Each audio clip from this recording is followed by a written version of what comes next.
te estaba contando, Fernando, que no sé si me lo prestaste o me lo regalaste, no, en todo caso.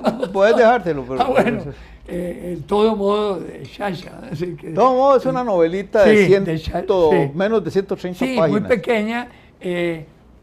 Bien, pero ahí es donde lo acusan de que él estaba pronosticando cosas, ¿no? De brujo. Ah, no, claro. Porque sí, le resultaba. Todo modo, el título proviene de una frase de uno de los padres de la iglesia que parece ser la justificación, digamos, de lo que llaman los ejercicios espirituales. Ajá, sí. Bueno, y ahí se basa la novela en los ejercicios espirituales. A mí me confunde un poco todo esto porque hace poco yo grabé para Radio Universidad un programa donde hablaba de 3 escritores italianos, narradores, que cubren más o menos un siglo. Sciascia, Leonardo Sciascia, que es de Sicilia, que nació en 1921. Me recordaba a don Alberto Cañas porque don Alberto nació en el 20. Tabucchi, ahora me acuerdo el nombre de pila, Tabucchi, que es un ensayista, pero principalmente novelista, que nació en el 43. Y Baricó, decía don Fernando del Castillo, pero yo no encuentro, entonces yo lo digo. No, es que él como tiene una ascendencia italiana, dice que él es Baricó, pero bueno, no tiene importancia. Baricó, que nació en el 58. Y en total cubren, el único que está vivo, desde luego es Baricó, tiene... Baricó. Lo va a pronunciar a la francesa sin acento. ¿Cómo se dice, marico o maricó? Entonces... Si fuera italiano sería maricó. Escogimos esos 3 autores para destacar un aspecto muy particular de ellos 3. En primer lugar, que son narradores principalmente, que escriben libros no muy frondosos, no son mamotréticos. No, es que, pero esa es la característica de Shasha. Sí. Que es muy, coloquial, diría yo. Y bueno, entonces, volviendo a... ¿Cómo se llama el del péndulo ¿cómo se llama? Sí, Eco. Ese es italiano también. Ese es italiano. Claro. No, pero justamente... Lo que pasa es que ese es más complejo, esa es otra cosa. Eco. Humberto Eco. Usted sabe que Humberto Eco, y vamos a llegar a él porque de todo modo para mí que apunta a él. Sí. Humberto Eco formó parte de un grupo que se llamaba algo así como el Grupo 63, refiriéndose al año 63, que de manera tajante, magistral, casi profética, anunció la muerte de la novela. Sí, claro. Y sin embargo, él es un novelista, mamotrético, por cierto. No, y a veces ininteligible. Bueno, en El nombre de la rosa hay todo un capítulo que se queda uno cazando mariposas, ¿verdad? Pero bueno, justamente lo menciono porque dos autores de esos 3 nos remiten a Eco de manera diferente. Tabucchi lo contradice cuando Eco, refiriéndose a unos intelectuales, escritores y todo, que protestaron por el maltrato que le estaban dando las autoridades italianas a los migrantes albaneses que cruzaban el Adriático desesperados. Entonces, incluso por un descuido de la policía italiana, de la policía marítima italiana, un barco se hundió con albaneses y murieron muchos, ¿verdad? Un montón. Entonces, cuando esta gente protesta, entre ellos Tabucchi, se pronuncian por eso, Eco les llama la atención diciendo que cuando la casa de un intelectual se incendia, lo único que puede hacer es llamar a los bomberos. Pues diciendo, no se metan en lo que no caben. Y que si acaso lo más que puede hacer un intelectual con respecto a un juez o un alcalde corrupto, no es convencerlo de que deje de ser corrupto, lo más que puede hacer es educar a los hijos del alcalde para que no sean tan corruptos como el Tata. Entonces, claro, es de un cinismo. Sí, increíble. Sí. Y Sciascia, yo sostengo, eso siempre me ha dado en la cabeza y escribí sobre eso, que la novela, todo modo, es el embrioncito del cual se agarra Eco para crear El nombre de la rosa. E incluso me pasó una cosa. Puede ser, ya no, en este momento lo estoy asociando. Claro, claro. La novela de Sciascia se publicó en el 90, ¿cómo es? En el 74. Ajá. Bueno, en un año terminado en 74. Sí, ¿sí? Sí. Y la de Eco aparece en el 8, en el 78. Sí. Ahora bien, a mí me pasó... No, pero yo no había pensado en eso, pero sí, están como los hilitos que él amarró y siguió porque por el convento aquel y todo. Claro. No. La alusión a Borges y los anteojos. Sí, claro. Y hay una cosa, vamos a ver, a mí me quedó la impresión, al finalizar, de todo modo, que ahí lo que Sciascia sugiere es que la dirigencia demócrata cristiana tuvo algo que ver con el asesinato de Moro.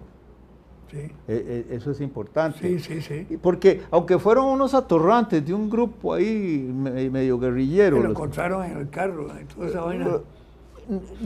Mira, a propósito, perdóname nada más muy breve. Es que estoy dándole vuelta así a esas conexiones que existen. Pero hay algunas que se salen. Por ejemplo, el personaje central que juega de ¿cómo se llama? El famoso británico, el de la cachimba. Sherlock Holmes. Sherlock Holmes, que tiene una serie hasta de frases. Sí. Lo único que le falta decir es al ayudante, ¿verdad? Elemental. Elementary, my dear Watson. Porque eso nunca lo dijo. No. Eso lo inventaron en una película. ¿Cómo no? Si lo dijo, claro. No, ¿sabes que eso es algo que está? Yo me leí todas las obras de los de eso se parece a los perros de ladran. Sí, que es invento también. Sí. Señal de que caminamos. Sí. De Quijote. Sí. No, pero bueno, el punto es que a mí me tocó Perdóname que te hubiera interrumpido, no, es que me quedé lucubrando con eso. Que yo había escrito algo sobre esa coincidencia entre El nombre de la rosa y todo modo. Entonces, una señora, Carmen Junco, que trabajaba en el Canal 13, me invitó a un cineforum en Canal 13. Sí.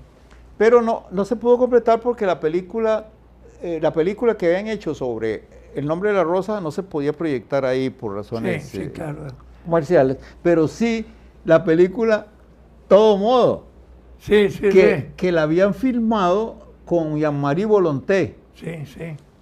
Entonces...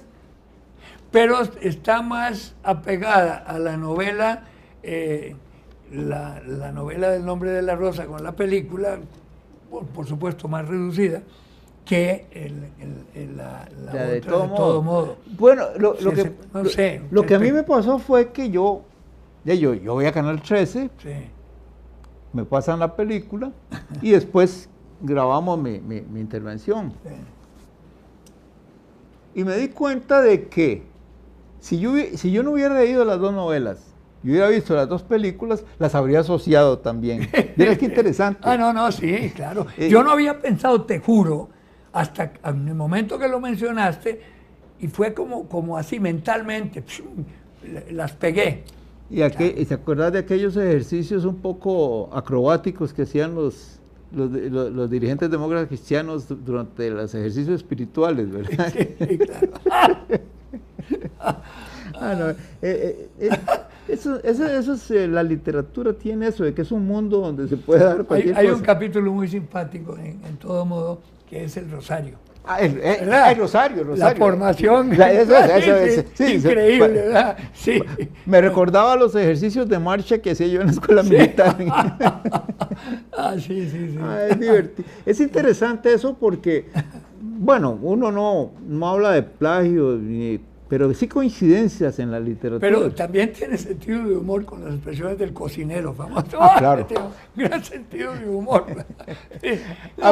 Yo disfruté. A mí me recordaba ese cocinero, a un cocinero que había en una escuela donde yo estuve, interna, en Cuba, ajá, que era comunista. Ajá.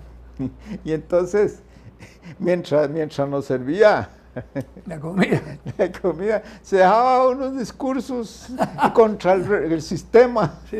Y resulta que, claro, era suegro del director de la escuela.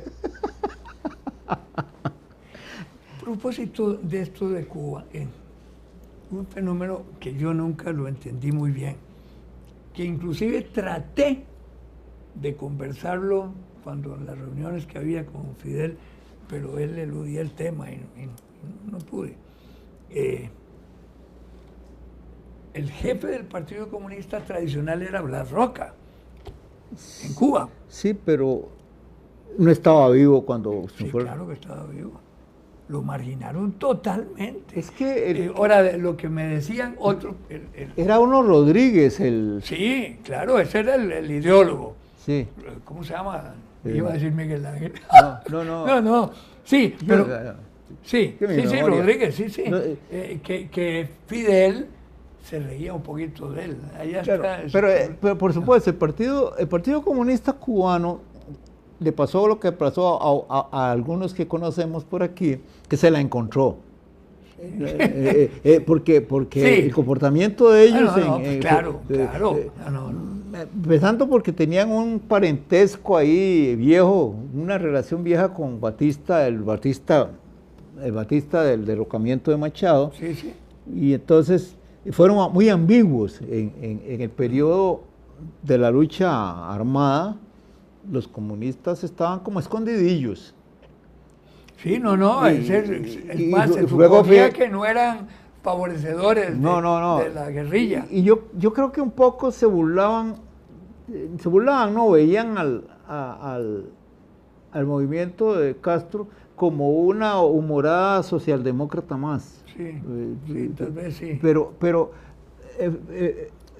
claro que cuando Fidel, acosado por el embargo y por todas esas cosas, se plegó a la Unión Soviética, entonces ellos cayeron en la... Yo siempre pensé que no había tenido más remedio. Después de su viaje a los Estados Unidos, la forma en que lo ninguneó Nixon, ¿verdad? Nixon, Eisenhower. Sí, y le puso a Nixon y no los tomó en cuenta para nada, ¿verdad? ¿Y por dónde agarraban? Así, ¿no? Hay una publicación reciente sobre el plan que se tenía Kissinger para hacer leña a Cuba militarmente, que la llegada al poder de Carter fue la que detuvo el proyecto, pero era bestial, ese tipo Medio Oriente, ¿verdad? Perdón. Y si no, mira, y Premio Nobel de la Paz Kissinger, ¿verdad? Ese es otro que conocí yo, el profesor. Ese me lo presentó Gonzalo Facio, ¿no? Sí, hay en él que cuando Gonzalo Chalo, como le decíamos nosotros, iba de visita a Israel, que estaba la Golda Meir. Sí. Estaba Fernando del Castillo, era viceministro de Relaciones, y lo fue a despedir al aeropuerto y le dice, Chalo, si la Golda te dice Shalom, decile Goldota. Nunca se me olvida. Si te dice Shalom, decile Goldota. Sí. Ahora, cuando uno piensa en los factores que hicieron que no hubiera una invasión a Cuba con las consecuencias que eso pudo tener. Bueno, Kennedy también frenó la... Sí, uno dice, bueno, como que estuvieron comediditos más que los republicanos con sus cosas en Hay Irak. un comentario a posteriori, por supuesto, de Pierre Salinger, que era el que le manejaba la prensa a Kennedy, que decía que si los Estados Unidos hubieran seguido el plan original de Eisenhower de atacar, hubiera sido una guerra atómica. Sí, yo claro. No sé, pero lo dice muy serio. Para el momento las cosas pudieron ser serias. Claro, uno nunca sabe. Sí. Por ejemplo, en este momento hay una preocupación que la expresan algunos especialistas sobre la situación allá en Asia y lo endeble que va a quedar el régimen de Pakistán si de veras los yihadistas acaban con Irak. Entonces, sí, el futuro de las armas nucleares de Pakistán, ¿verdad? Sí, que fueron la respuesta a Israel en ese momento, ¿verdad? Y ahora uno dice, bueno, ¿qué pasaría si en Pakistán, por un golpe de estos, una buena vuelta de tuerca, y llega un régimen yihadista? Bueno, no yihadista, extremista. Sí, sí. Y claro, ahí las cosas se ponen turbias, ¿verdad? Bueno, pero sí, tal vez sí, porque en la Guerra Fría, que estaba la Unión Soviética, digamos que las fuerzas estaban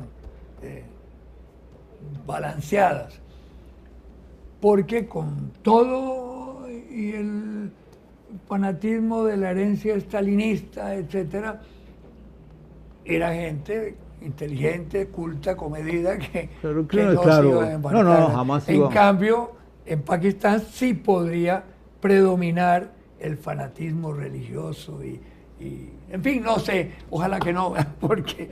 No, por eso, ahí es un hueco negro, ¿verdad? ¿Qué cosa puede pasar? Y claro, uno piensa, ¿qué pasaría si hubiera un escarceo nuclear entre la India y Pakistán? Cualquiera le diría nada, no, sería entre ellos. No, hombre, el problema ecológico que surgiría de algo así sería tremendo, ¿verdad? A mí cada vez que hablo de la India y Pakistán, me acuerdo de Gandhi, ¿verdad? Que su gran lucha, porque eran lo mismo Pakistán y la India, que tenían que ser, y nunca logró armonizar las políticas de ambos países. Y yo dije ahorita que Pakistán, las investigaciones atómicas, fue para balancear lo de Israel, y no, fue para balancear lo de la India. La India, claro. Así es. Claro. Me equivoqué. Ahora, todo eso es una locura absoluta, porque, digamos, uno se ha hecho irrisión, digamos, del arsenal nuclear de Corea del Norte, por ejemplo. Sí. Pero bueno, pero no tienen. No, lo que no tienen... No han llegado a la... al desiderato, ¿o sí? No, claro. Es decir, ellos ya hicieron pruebas, incluso subterráneas y todo. Lo que pasa es que uno se imagina, la frontera entre las dos Coreas está a unos 40 kilómetros de la capital de Corea del Sur. Sí, el paralelo 38. Sí, entonces, sí, yo estuve ahí, es un viajecito como ir de aquí a Turrialba. Sí. Ahora, en una distancia como esa, uno se imagina lo fácil que podría ser para ellos lanzar un artefacto nuclear sobre Seúl, ¿verdad? Sí, claro. Y ya eso es suficiente torta como para crear una situación donde tendría que haber una respuesta, No, está bien. De otro lado. Sí, pero los del sur no tienen eso ni les interesa, me da la impresión. No, por supuesto, sería demasiado destructivo. Sí, un día de estos hubo una noticia de que hubo un intercambio de disparos en la frontera entre... Debe haber sido que se pusieron a hacer tiro al blanco, porque ahí no es... Pero no, lo que leí ahora, no sé si llegó la noticia aquí, en Nueva York, en la información de que tiene rato de no aparecer la figurita esa curiosa, ¿verdad? Que el raro. El mongolito. El raro, sí. Y bueno, dicen que hay que aterrizar y los quieren. ¿Pero por qué? Siempre cuando estamos en algo interesante. Yo creo que fue todo modo. De todos modos. De todos modos vamos a aterrizar.